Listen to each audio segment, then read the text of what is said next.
여러분, 혹시 지금 가장 후회되는 순간이 있으십니까? 50년 전 그 사람에게 진심을 이야기하지 못한 것, 혹은 용서하지 못한 채 이별한 그 사람 말입니다. 오늘 제가 들려드릴 이야기는 바로 그런 후회로 가득 찬 두 노인의 이야기입니다. 그리고 이 이야기의 결말은 여러분의 남은 인생을 완전히 다르게 만들 수도 있습니다. 한강변 최고가 펜트하우스 63층. 수천억 원짜리 그림들이 벽을 가득 채운 이곳에 한 노인이 홀로 앉아 있습니다. 백도진 회장, 70대 초반의 이 남자는 대한민국 5대 재벌 백송그룹의 수장입니다. 하지만 밤마다 그는 혼자서 위스키 잔을 기울이며 창밖 한강을 바라봅니다. 화려한 야경 속에서도 그의 눈빛은 텅 비어 있습니다. 또 잠이 안 오는군. 도지는 약봉지에서 당뇨약과 고지혈증약을 꺼냅니다. 매일 아침 12알, 저녁 8알. 돈으로 살 수 없는 건강은 이미 오래전에 잃었습니다. 그리고 밤이 깊어질수록 30년 전 그 사람의 얼굴이 떠오릅니다. 서태오. 자신의 배다른 동생이자 평생의 라이벌이었던 그 남자 말입니다. 같은 시각 경기도 외곽의 낡은 연구소. 60대 후반의 서태오는 현미경을 들여다보고 있습니다. K-바이오 연구에만 30년을 바친 이 남자는 한때 천재 사업가로 불렸습니다. 하지만 지금은 단칸 연구실에서 라면으로 끼니를 때우며 오직 연구에만 매달리고 있습니다. 그의 책상 서랍 깊숙한 곳에는 낡은 사진 한 장이 숨겨져 있습니다. 30년 전 도진과 함께 찍은 형제 사진입니다. 사진 속 두 사람은 환하게 웃고 있지만 태호는 그 사진을 볼 때마다 주먹을 불끈 줍니다. 이 두 사람의 이야기는 30년 전으로 거슬러 올라갑니다. 1995년 백송그룹 창업주 백이만 회장의 서재. 이만은 두 아들을 불러 모았습니다. 도진아, 태호야. 너희는 같은 아버지의 피를 나눈 형제다. 내가 죽거든 서로 돕고 의지하며 이 그룹을 지켜라. 하지만 이만의 바람과 달리 그날 이후 두 형제의 운명은 비극으로 치달았습니다. 도진은 정실 부인의 아들이었습니다. 명문대를 졸업하고 하버드 MBA를 마친 완벽한 후계자였습니다. 반면 태호는 외도로 태어난 아들이었습니다. 어머니는 가난한 시골 출신의 여인이었고 이만은 그녀를 버렸습니다. 태호는 어머니와 단둘이 쪽방에서 자라며 아버지의 얼굴조차 제대로 보지 못했습니다. 그런데 태호에게는 한 가지 비밀이 있었습니다. 그의 어머니는 사실 젊은 시절 도진의 첫사랑이었습니다. 대학생이었던 도진은 순박한 시골 처녀 김순이를 사랑했습니다. 하지만 이만 회장은 그 사랑을 짓밟았습니다. 너는 재벌가의 아들이다. 그런 여자와는 어울릴 수 없다. 이만은 순이를 돈으로 매수하려 했고 순이는 모욕감에 도진을 떠났습니다. 그리고 얼마 후 이만과 순이 사이에서 태호가 태어났습니다. 도진은 그 사실을 30년이 지나서야 알게 되었습니다. 자신이 사랑했던 여인이 아버지에게 농락당했고 그 아이가 바로 태호였다는 사실을. 도진은 그날 말할 수 없는 죄책감과 동시에 태호에 대한 복잡한 감정을 느꼈습니다. 하지만 이미 늦었습니다. 태호는 도진을 평생의 원수로 여기고 있었습니다. 1996년 이만 회장이 세상을 떠나며 유언장을 남겼습니다. 옛 악행을 잊으라. 너희 형제는 서로의 과거를 용서하고 화목하게 지내라. 하지만 이 유언은 오히려 두 형제 사이에 전쟁의 불씨가 되었습니다. 경영권을 놓고 싸움이 시작된 것입니다. 도진은 이사회에서 태호를 몰아냈습니다. 당신은 사생아입니다. 이 자리에 있을 자격이 없습니다. 차갑고 냉정한 한마디였습니다. 태호는 그날 밤 이만 회장의 묘 앞에서 무릎을 꿇고 울었습니다. 어머니, 저는 평생 아버지의 사랑을 받지 못했습니다. 형에게도 버림받았습니다. 하지만 저는 포기하지 않겠습니다. 그날부터 태호의 복수가 시작되었습니다. 그는 백송그룹의 경쟁사에 입사해 밤낮 없이 일했습니다. 탁월한 두뇌와 악착 같은 노력으로 10년 만에 부사장까지 올랐습니다. 그리고 드디어 기회가 왔습니다. 백송그룹의 핵심 기술 유출 사건이 터진 것입니다. 태호는 그 사건의 배후에 도진이 있다는 증거를 확보했습니다. 도진이 경쟁사를 무너뜨리기 위해 불법적인 방법을 썼던 것입니다. 태호는 그 증거를 언론에 흘렸습니다. 순식간에 백송그룹의 주가가 폭락했고 도진은 검찰 조사를 받게 되었습니다. 하지만 도진은 막강한 권력으로 무혐의 처분을 받았습니다. 오히려 태호가 있던 회사가 보복 소송에 휘말려 파산 위기에 몰렸습니다. 태호는 모든 것을 잃었습니다. 그로부터 20년이라는 시간이 흘렀습니다. 도진은 백송그룹을 더욱 키웠지만 행복하지 않았습니다. 결혼도 했고 자녀도 있었지만 가족과의 관계는 차갑기만 했습니다. 밤마다 그를 괴롭히는 건 바로 태호의 얼굴이었습니다. 내가 그를 너무 잔인하게 대한 건 아닐까? 어머니를 버린 아버지의 죄를 내가 반복한 건 아닐까? 태호 역시 고통스러웠습니다. 연구에만 매달렸지만 마음 한편에는 항상 복수심이 타오르고 있었습니다. 어머니가 가난 속에서 병으로 돌아가셨을 때 형은 장례식에도 오지 않았습니다. 그 기억이 태호의 가슴에 모처럼 박혀 있었습니다. 2024년 도진이 심장마비로 쓰러졌습니다. 70대의 나이에 찾아온 갑작스러운 죽음의 그림자였습니다.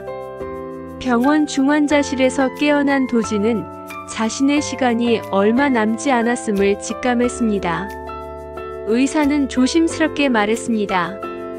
회장님, 언제 또 심장이 멈출지 모릅니다. 마음의 짐을 내려놓으시는 게 좋겠습니다. 그날 밤 도진은 비서에게 태호를 찾아달라고 부탁했습니다. 내가 죽기 전에 그 사람을 꼭 한번 만나야겠어. 하지만 태호는 오지 않았습니다. 대신 도진에게 편지 한 통이 도착했습니다. 형님, 저는 형님을 용서할 수 없습니다. 어머니가 돌아가실 때도 제가 모든 것을 잃었을 때도 형님은 단 한 번도 미안하다는 말을 하지 않으셨습니다. 죽어서도 저는 형님을 용서하지 않을 겁니다. 도진은 그 편지를 읽으며 눈물을 흘렸습니다. 평생 울지 않았던 이 냉철한 재벌이 병상에서 처음으로 소리내어 울었습니다. 내가 잘못했다. 내가 모든 걸 망쳤어. 그런데 바로 그날 더 큰 충격이 찾아왔습니다. TV 뉴스에서 백송그룹의 핵심 기밀이 유출되었다는 속보가 나온 것입니다. 30년간 개발해온 신약 데이터가 경쟁사에 넘어갔고 회사는 수조 원의 손실을 입었습니다.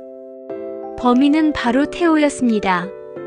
그는 도진의 연구소에 잠입해 모든 자료를 빼돌렸던 것입니다. 도진은 병상에서 그 뉴스를 보며 절망했습니다. 평생을 바쳐 일군 회사가 무너지는 모습을. 그러나 동시에 이상한 감정이 들었습니다. 이것이 바로 내가 태호에게 했던 일이구나.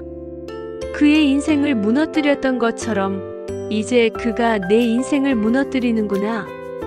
며칠 후 도진은 아버지의 유품 상자를 열었습니다. 그 안에는 또 다른 편지가 있었습니다. 이만 회장이 죽기 전에 남긴 비밀 편지였습니다. 도진아, 내가 이 편지를 쓰는 이유는 너에게 진실을 알려주기 위함이다.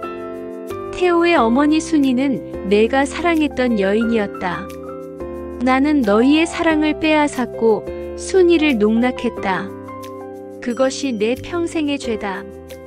근본을 넓혀 화목하게 하라는 말은 바로 이것이다.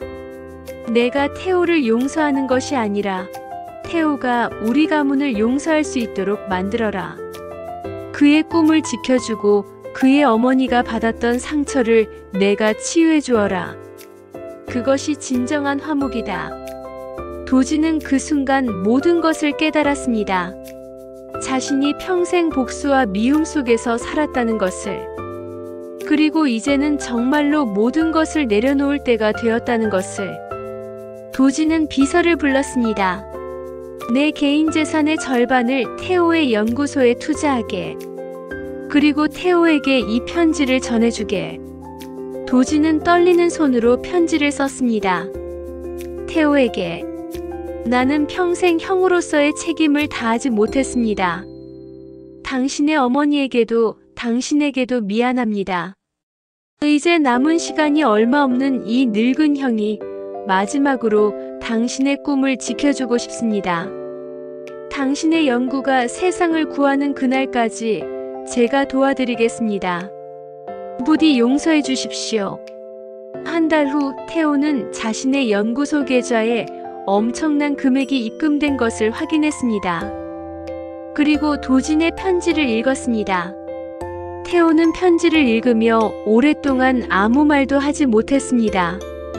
30년간 가슴에 품었던 복수심이 서서히 녹아내리는 것을 느꼈습니다. 형님은 왜 이제야? 2025년 봄 강원도 산골 마을의 작은 요양원. 도지는 퇴원 후 이곳으로 내려왔습니다. 화려한 펜트하우스를 떠나 조용한 시골에서 남은 시간을 보내기로 한 것입니다. 요양원 뒤편에는 작은 텃밭이 있었습니다. 도지는 매일 아침 그곳에서 상추와 토마토를 갖고 왔습니다. 평생 흙 한번 만져보지 않았던 재벌 회장이 이제는 호미를 들고 땅을 파고 있었습니다. 어느 날 오후 텃밭에서 일하던 도진의 앞에 한 남자가 나타났습니다. 서태호였습니다. 두 사람은 한참 동안 서로를 바라보기만 했습니다. 말없이 흐르는 시간 속에서 30년의 원망과 미움이 천천히 사라지고 있었습니다. 태호가 먼저 입을 열었습니다. 형님, 제가 끓인 건강죽입니다. 드십시오. 태호는 보온병을 도진에게 건넸습니다. 도진은 떨리는 손으로 그것을 받았습니다. 고맙네. 짧은 한마디였지만 그 안에는 30년의 사과와 용서가 담겨 있었습니다. 그날 이후 태호는 일주일에 한 번씩 요양원을 찾았습니다. 두 사람은 함께 텃밭을 가꾸었습니다. 많은 대화를 나누지는 않았습니다. 하지만 서로의 곁에 있다는 것만으로도 충분했습니다. 평생을 원수처럼 살았던 두 형제가 이제는 나란히 앉아 석양을 바라보고 있었습니다. 여러분, 이 이야기가 우리에게 무엇을 말하고 있을까요? 도진과 태호는 모든 것을 잃고 나서야 깨달았습니다. 진정한 화목은 돈이나 권력이 아니라 서로의 삶을 지지하는 작은 용서에서 시작된다는 것을. 30년이라는 긴 시간을 복수와 미움으로 채우는 것보다 단 하루라도 진심, 어린 화해로 채우는 것이 얼마나 소중한지를. 혹시 여러분도 지금 누군가를 용서하지 못해 괴로워하고 계십니까? 형제자매와 연락을 끊고 지낸 지 몇 년이 되셨습니까? 도진과 태호의 이야기가 보여주듯 용서는 상대방을 위한 것이 아닙니다. 바로 우리 자신을 위한 것입니다. 미움과 원망 속에서는 결코 평화로운 황혼을 맞이할 수 없습니다. 이만 회장이 남긴 근본을 넓혀 화목하게 하라는 말의 진정한 의미는 이것이었습니다. 서로의 상처를 인정하고 그 아픔을 함께 치유하는 것. 과거의 악행에 집착하지 않고 남은 시간을 따뜻하게 채워가는 것. 그것이 바로 진정한 화목입니다. 여러분의 황혼은 어떤 모습이기를 바라십니까? 후회와 미움으로 물든 어두운 석양입니까? 아니면 용서와 화해로 따뜻하게 빛나는 석양입니까? 아직 늦지 않았습니다. 지금 당장 그 사람에게 전화를 걸어보십시오. 그동안 미안했어. 우리 이제 화해하자. 그 한마디가 여러분의 남은 인생을 완전히 바꿀 수 있습니다. 도진과 태호는 70년의 인생 중 40년을 미움으로 보냈습니다. 하지만 마지막 남은 시간만큼은 서로를 지지하며 평화롭게 보내고 있습니다. 여러분도 그럴 수 있습니다. 용서는 약함이 아닙니다. 오히려 가장 강한 사람만이 할 수 있는 용기입니다. 오늘 밤 별이 빛나는 하늘 아래에서 도진과 태호는 조용히 차를 마시고 있을 것입니다. 말없이 흐르는 시간 속에서 두 사람은 비로소 진정한 형제가 되어가고 있습니다. 여러분의 황혼도 그렇게 따뜻하기를 진심으로 기원합니다. 제 영상들이 당신의 존경하는 인생에 조금이라도 도움이 되었으면, 제 글이 작은 도움이 되었다면 댓글과 구독, 좋아요 부탁드립니다. 구독, 좋아요는 다음 영상 제작에 큰 힘이 됩니다.